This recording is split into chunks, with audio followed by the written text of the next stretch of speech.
Halo Sinekrip, balik lagi sama gue Rashid Hari. Dan kali ini gue bakal ngomongin film Indonesia kedua yang rilis di bioskop minggu ini. Yes, minggu ini tuh jatahnya film Indonesia gue semua, karena emang gak ada satupun yang horor ya. Dan yang satu ini yang mau gue bahas kali ini, walaupun kelihatannya agak-agak nyerempet ke horor, dan kalau lu lihat trailernya pun ya ada rasa-rasa horornya, tapi sebenarnya enggak sama sekali. Yaitu Bangsal Isolasi. Ini adalah film yang bikin gue tertarik karena dua alasan. Yang pertama adalah karena tempat syutingnya di kampung halaman saya, yaitu di Benteng Van der Wijk ya. Mungkin banyak dari lu juga udah tahu, di situ sering dijadiin tempat syuting dari The Raid, terus Pocong di Origin, dan sekarang Bangsal Isolasi. Dan yang kedua adalah ini ngangkat subgenre yang jarang banget diangkat di film Indonesia modern. Bahkan kalau di modern kayaknya belum ada yang bener-bener secara 100% ngangkat subgenre satu ini, yaitu dia ngangkat subgenre Woman in Prison. Woman in Prison itu termasuk bagian dari subgenre eksploitasi, film-film eksploitasi. Ya, disebut eksploitasi karena emang yang ditonjolin di subgenre Woman in Prison adalah kekerasan,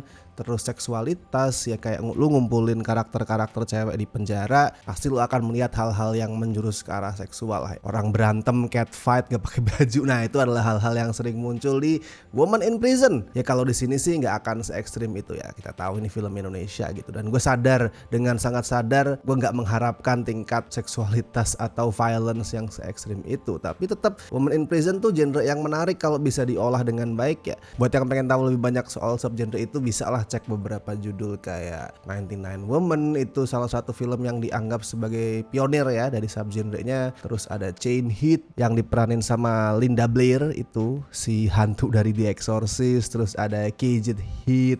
Terus yang lumayan terkenal franchise-nya itu Ilsa, She Wolf of the SS, tuh soal Nazi, camp Nazi. Itu semua beberapa judul yang lumayan legend kalau misalkan lu mau cek ya, sekitar tahun 70-an 80-an lah biasanya. Nah, kalau Bangsal Isolasi ini settingnya tahun 90-an. Kalau dampaknya ke cerita sebenarnya ya nggak terlalu gede sih, cuman karena 90-an tuh ngasih kesempatan dia pakai properti-properti yang masih jadul, kayak telepon yang masih diputer itu, penjaranya juga dibikin kelihatan gak modern, masih kumuh dan segala macam. Ya itu lebih ke arah alasan artistik lah. Ceritanya sendiri berpusat pada karakter yang namanya Weni. Dia itu diperanin sama Kimberly Ryder. Dia baru aja masuk ke penjara karena kasus narkoba. Tapi ini bukan penjara biasa. Kepala sipir yang namanya Herman itu memimpin dengan semena-mena dengan tangan besi.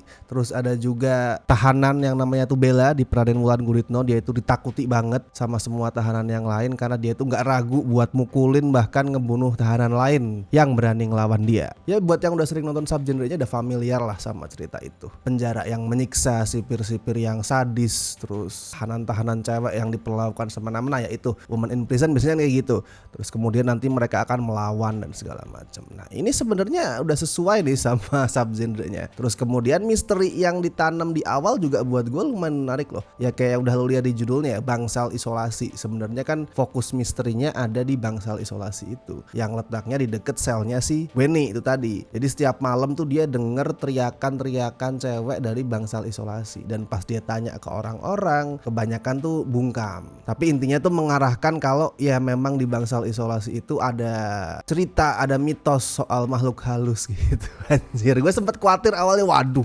nih beneran dibawa ke horor kah kayak di trailernya, tapi ternyata enggak. Tenang, ini enggak pernah dibawa ke horor mistis ya. Walaupun emang ada beberapa adegan jumpscare yang ya dipaksa masuk. Gue bisa membayangin sih produsernya ngomong, mana jumpscare ini, nggak ada jumpscare-nya, nggak ada hantunya, masukin. Nah, jadi dimasukin lah beberapa jumpscare atau penampakan palsu, false alarm gitu, semua dimasukin di sini ya. Intinya buat memenuhi selera penonton mainstream Indonesia lah, tetap dimasukin. Tapi lu jangan khawatir, ini nggak ada goib-goibnya sama sekali lah. Jadi itu poin plus karena jadi menarik misterinya. Soalnya gini, oke, kalau bukan hantu berarti apa tuh yang teriak tiap malam? Terus penampakan yang dilihat tuh apakah cuman mimpi atau ada halusinasi atau ada rahasia lain? Nah, itu menarik sebenarnya buat diolah. Masalahnya gini loh, itu cuman menarik di awal. Kenapa? Soalnya cara bercerita film ini tuh ngebut banget. luar biasa ngebutnya.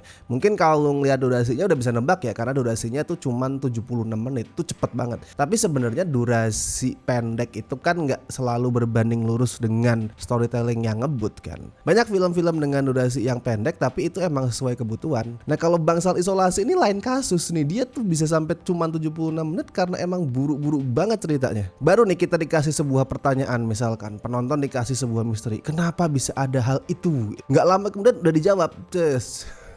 Muncul pertanyaan baru, jawabannya langsung keluar lagi. Ada eksposisi ABCD itu semua itu satset ngebut cepet, dan itu terjadi dalam hitungan menit doang. Hal-hal yang biasanya di film-film normal pada umumnya itu baru nongol mungkin di durasi 45 menit atau bahkan 1 jam, di sini mungkin setengah jam tuh udah keluar semua.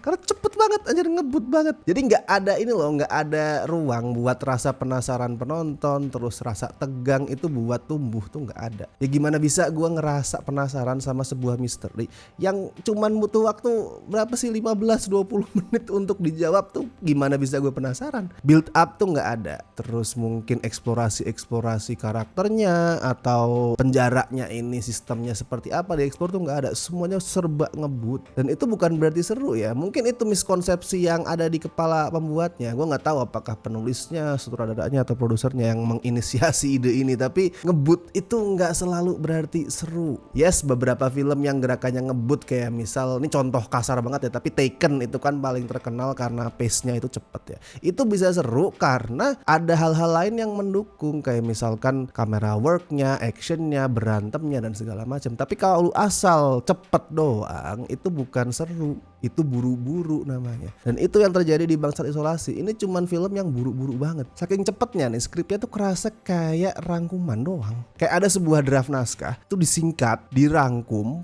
inti-intinya doang yang diambil, dijadiin naskah final, jadinya begini. Sayang banget, jadi nggak ada excitement, rasa penasaran, rasa tegang tuh nggak ada. Padahal basically Bangsal Isolasi ini punya modal yang ya lumayan mencukupi lah buat bikin Woman in Prison yang solid. Walaupun sekali lagi ya, tingkat kekerasan sama seksualitasnya pastilah nggak setinggi film-film lain yang kebanyakan tuh, tapi modalnya tuh udah ada. Tata artistiknya lumayan oke dalam bikin penjara yang kumuh gitu. Walaupun sebenarnya Benteng Van der Wijk yang jadiin lokasi syuting tuh emang ya kayak gitu, emang agak-agak kumuh gitu ya. Temboknya tuh udah mengelupas creepy. Itu bukan dibikin sama tim produksinya, itu emang sudah mengelupas kayak gitu. Tapi tetap ada beberapa part yang itu dipoles dan hasilnya lumayan oke lah. Dan yang paling gue suka adalah musiknya. Musik bikinannya Ganden Bramanto itu keren banget.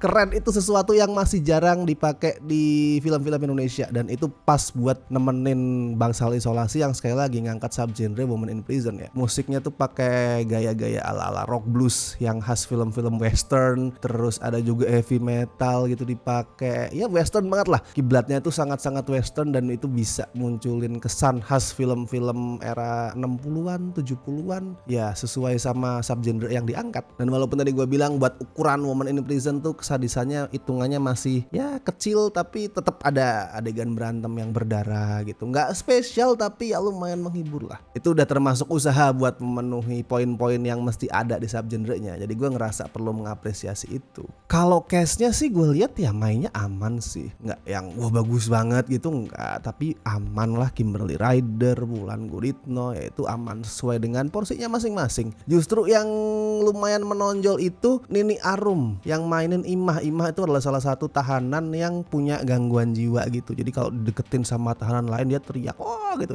Dia mainnya paling bagus di sini, paling emosional. Karena dia menunjukkan dua sisi Imah. Yang pertama yang udah terganggu mentalnya, sama yang kedua yang masih belum gitu. Jadi itu dua sisi yang menarik, dan itu berhasil dia munculin dengan meyakinkan. Nah yang kurang meyakinkan siapa lagi kalau bukan Bapak Ibrahim Rishad yang meranin Adit, salah satu sipir itu. Sebenarnya di awal gue oke lah, ya udahlah normal aja, aman aja actingnya, karena dia tuh mainin sipir yang lumayan kalem polanya, yang lebih banyak diem gitu. Ya udahlah aman lah. Tapi kemudian di third act tuh ada tuh momen dimana dia mendadak frustrasi, terus dia teriak, dan teriaknya tuh kaku banget. Kayak bukan teriak yang muncul karena frustrasi, itu teriak yang muncul karena lu harus teriak, karena kayak 1, 2, 3 action, teriak.